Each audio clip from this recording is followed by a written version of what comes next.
Something we love celebrating in Tampa, the Cuban sandwich. So you bring an Ybor City staple together with another pride and joy of Tampa, and that's MOSI. Put it on a Monday. Well, we've got our MOSI Monday, and they also have the annual Science of the Cuban Sandwich event, which is coming this Saturday. And Kim Horvath is the museum's group's outreach manager. So good to see you, Kim. Thanks for being here. Absolutely. Now, we do want to hear about this event. What better way to explore science than having a good sandwich along to go with it?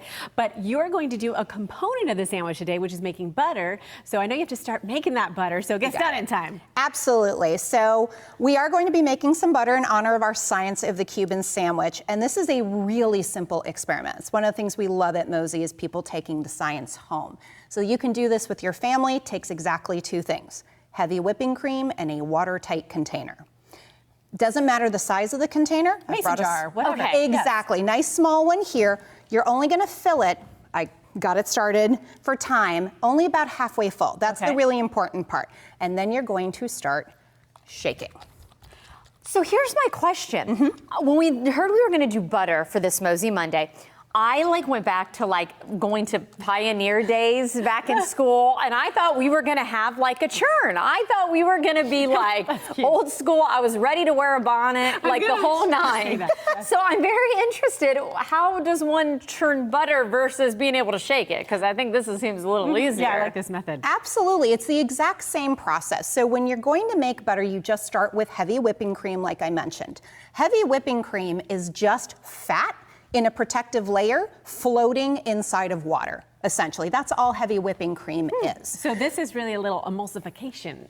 And you get that, that's what gives cream that really nice, smooth, silky texture, is the fat is floating evenly inside the liquid. Okay. So in order to get the fat to stick together to get butter, we gotta bust up that layer. Which is what I think is happening, right? Exactly. You're doing a good job of chalking and shaking, by the way. And that's what that half, remember I said it's only filled halfway? That's why it's important, because we've gotta have room. And we have to show the different layers. Exactly. So there's room inside so I can be agitating it or churning it or mixing it or whipping it. We're doing the same thing. We're breaking up that protective layer so that the fat can start to stick together.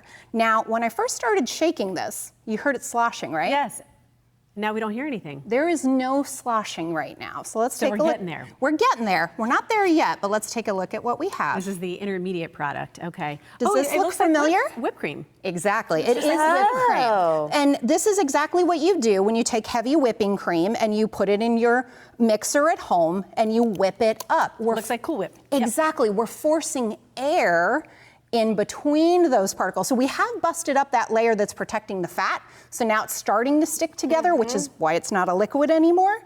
But we've also put a bunch of air in.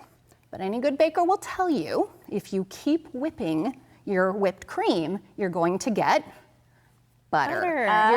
You're actually going to force all the air out by continuing to do this, and you're going to get all of that fat to stick together, and that's where you get your butter. Kim, we've got to see the final product. We also want to let our viewers know about the big event coming up, which is Saturday. So that'll be so much fun, and we do want to see what it looks like when it's completed. There it is. Ta-da!